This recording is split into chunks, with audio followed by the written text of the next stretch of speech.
What's up, guys? This is bluetea-TCG back with another Vanguard video. This is going to be part 2 of the Silver Thorn premium combo tutorial / demonstrations video that I released a couple days ago. In this video, though, we're not going to show the common combos involving Darklord Princess and Hari. In this one, we're going to show the more niche combos as well as the main first stride combo involving Darklord Princess and Yvette. So right now we're at grade 2, and our opponent has given us some damage. We're at 3 damage here. We've guarded with 1 arena, and this is our hand situation right now. So now let's go ahead and begin. We're going to stand and draw. And then we're going to ride into Venus Lucia, of course. Get our Excel marker. In this case, always Excel 2 most of the time. Excel 2 just really helps with getting that cycling through your deck. So we're going to get the card draw here. And then we're going to stride by discarding our G-Era Lucia, going right into Darklord Princess. Alright, so the goal here is to fill a field without using too much from our hand, and in order to accomplish that, we need to build some kind of reasonable soul here. So looking at our soul as we go into main phase, our soul is kind of okay right now. Like, pretty much all we need maybe is 1 Zelma and perhaps 1 upright line for later, but the upright line is not 100% necessary right now. We definitely want to see a Zelma though, and we do have a Zelma in our hand, so that's obviously going to help. Let's go ahead and start by looking at our soul again. Okay, so we got a Silva in the hand as well. Let's start by calling out we're going to call it a Dixie from our hand, and then we're going to use Dixie's skill, put it on the top, and we're going to call out the upright line. And we're calling out the upright line early just so that we can get it stacked up for our future superior calls from the soul. And of course, you cannot see the upright lines incredibly clearly, so let me move this down a little. There we go.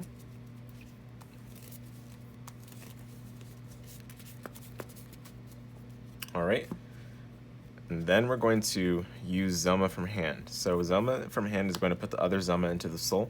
That way we have it for later. And then here we're going to call, we have a couple options here. I think we either have Selvia or we have Emil that we can go into. The nice thing about going to Selvia is that we can use Selvia in order to go into Zelma again, and then basically still get that Emil on the field eventually. So let's go ahead and call Selvia. We're going to give +3 to upright line, and then we're going to use Selvia's skill to counterblast, and we'll call 2 more. One of them, of course, being a Zelma, and the other one I think should be Emil. All right. So we've called 2 more. We're going to give another +6 to upright line. And then the Zelma, one of the Zelmas, we can either put the other Zelma into soul or we can put the Selvia into soul. Since we do have a Selvia in our hand, technically you can just put the other Zelma into soul instead of Selvia.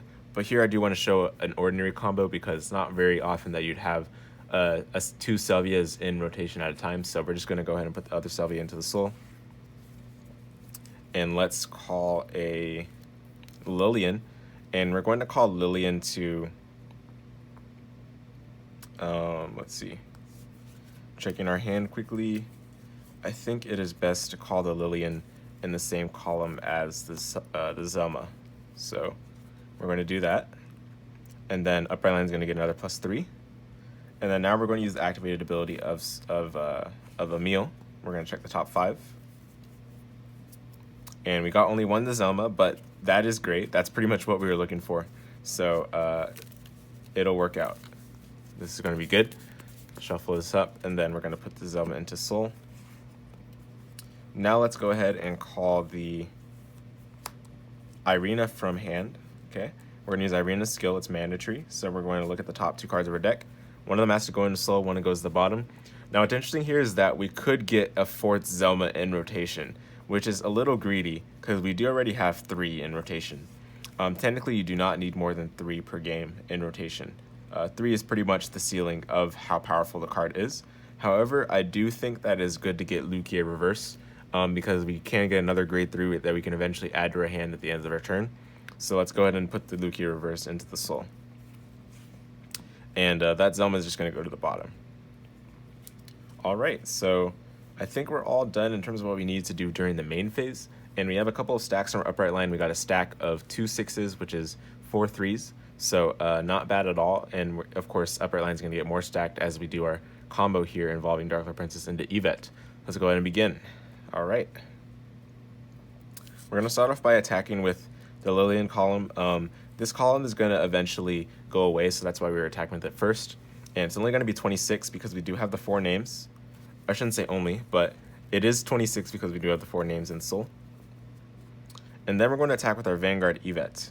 So of course, Yvette's skill doesn't, or I said Yvette, Darklord Princess. Darklord Princess's skill is not going to trigger until after the end of the battle. So this right now is going to be 34, and our opponent decides to do what they want. And then we're going to go ahead and drive check. So the first check, over trigger. So the over trigger here, while it is comical, is actually important to try to figure out where we're going to put the over trigger.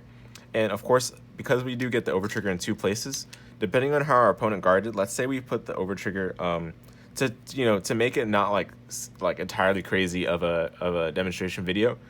Let's refrain from putting the over trigger on the upright line. Instead, we're going to put the over trigger on Irina for 1. So let me get out my over trigger token. I think that'll make this easier. And then the other over trigger, the other 100 million power is going to go over to, we're going to put it on Darklord Princess, the other over trigger power. Just in case our opponent guarded with not a perfect guard. That way this attack will push through if they did not guard with a perfect guard at all. So we're going to put the other over trigger on, we're going to put the other 100 mil on our Vanguard, remove the over trigger, and then draw a card. And then our second check is a heal trigger. So the heal is going to, of course, bring the card out of the damage zone. And then we're going to put the power on upright line, so plus 10. All right. And then the third check is an Ana. All right, so that was our trigger check, obviously over trigger. Again, ruining the day for the opponent there. But at the end of the battle, we're going to go ahead and use Darklord Princess's skill. We're going to flip over a Maja unit in our G zone, face up. Actually, it's not a Maja unit. We flip over any unit in our G zone, face up. But of course, we're going to flip over a Maja unit so that we can just stride the same card that we flip face up. We're going to flip over the Yvette. We're going to call Darklord Princess to a rearguard circle, which is going to be this one. And then we're going to ride the Yvette as stand. All right. So now here we're going to do the combo. So typically this combo, in order to do it properly, you should attack with this column first. But knowing that this column does have 100 mil on it, it's probably best to figure out a way where we can leverage the 100 mil for later. However, there's not really a good way to do that. So we'll just proceed with the way this column would normally be done. We would attack with the Darklord Princess column first. This is obviously a big number. Then we're going to attack with Yvette, and we're going to first use Yvette's on attack skill. So we're going to put a card from our hand into our soul. I think the best one to do here is a Dorian. And then we're going to turn a card in our G zone face up. We're going to turn face up our Mystique Luquier. Then we're going to get another Excel. So obviously Excel 2 because that's what we chose early on. We're going to draw a card.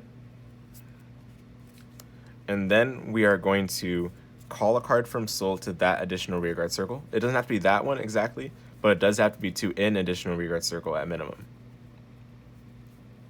So looking at our situation, I think I would rather actually go into Zelma here off of Yvette. And Selvia is normally not a terrible option, but I do want to be able to free up some of my column spaces. So we're going to go ahead and call this the Zelma.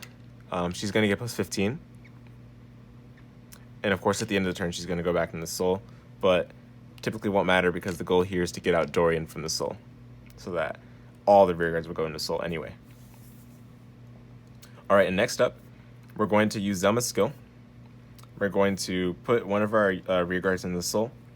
In this case, I think the best one to do is one of the Zelmas. And then we're going to, okay, so yeah, upper line should have gone plus 3. Let me not forget that from the calling of Zelma. And then we're going to call out as Selvia. All right. And we're going to call it over the Darklord Princess because she's not needed anymore. So now upright line is going to another plus 3. And then we're going to use Selvia's skill. So Selvia's skill is a counterless 1. And then we call 2 from the Soul. So the two that we're going to call from the soul, one of them is going to be a Lilith, and the other one is going to be a Zelma. And actually, we don't want to call the Lilith there. We're gonna. It actually doesn't even matter what we call the Lilith, to be honest. It depends on how much power the opponent's Vanguard has at the moment, but typically it's not a huge deal anyway. And then the other card we're going to call is a Zelma over the Irina that had the 100 million. All right, so that's another +6 for Upright Line. And then last but not least, we're going to use this Zelma skill to put Lillian into soul. And then we're going to call Dorian. And finally, Upright Line is going to get another +3. All right, so that's a lot of stacks we got in our Upright Line from pretty much a simple play, but now we've got a drive check to complete, so let's go ahead and do that. Our drive check is going to be a Venus Luquier. So now this is our board setup, and of course you attack with these in the order you'd like. Upright Line's got, of course, let's see, I can count this right this time, unlike the part 1 video. So we got 24 plus 6 is going to be 30, not 32. I don't know why I said 32. Must have been really tired. But it's 24 plus 6, 30, 34, 37. So 37 plus 5 is 42, plus 9 is 51. So our Upright Line swinging for 51. And this could have been 100 million 51 if we put the over trigger power on Upright Line, but of course we decided not to. And then we've got a Zelma on 27,000 power. Then we got other two columns on 17,000 power and 16,000 power respectively. All right, so that's going to do it for the attacks of this turn. Let's go ahead and get rid of these dice and proceed to our end of turn procedure. All right, so for the end of turn, the first thing that happens is that Yvette's going to go to the G zone face up. The next thing that we're going to do is you're going to use Lilith's skill to put her and Dorian into the soul. And then we're going to countercharge and add a grade 3 from our soul to hand. And the grade 3 here is going to be Luquier reverse. The next, we're going to use Dorian's skill that was on the rearguard circle when we ended our turn. So we're going to put all 5 of these into the soul. And because we put 5, we draw 2 cards, and we can add a grade 3 from soul to hand. Looking at this here, I think it's fine to keep the Dorian in the soul. We're going to put the OG Luquier into our hand, just for some flexibility here. All right, and that completes our Darklord Princess-Yvette turn. And that was to account for a first stride turn, meaning we went second, and that was our first stride. But looking at this, we got a pretty good result out of it. We got 5 cards in hand plus another 6 cards. That's a total of 11 cards in hand. And looking at the quality of our hand, we've got a PG plus 2 heal triggers. So that means we can G-guard twice as well as get a PG in, and we're only at 2 damage. So this is a pretty good end result. This will mean that we're surely going to survive, hopefully, our opponent's first stride. But of course, the power level of our opponent's first stride is probably going to be stronger than what we had for our Darklord Princess-Yvette turn, which is not a huge problem because the goal of the Darklord Princess-Yvette turn is to build this kind of hand economy that we just have right now.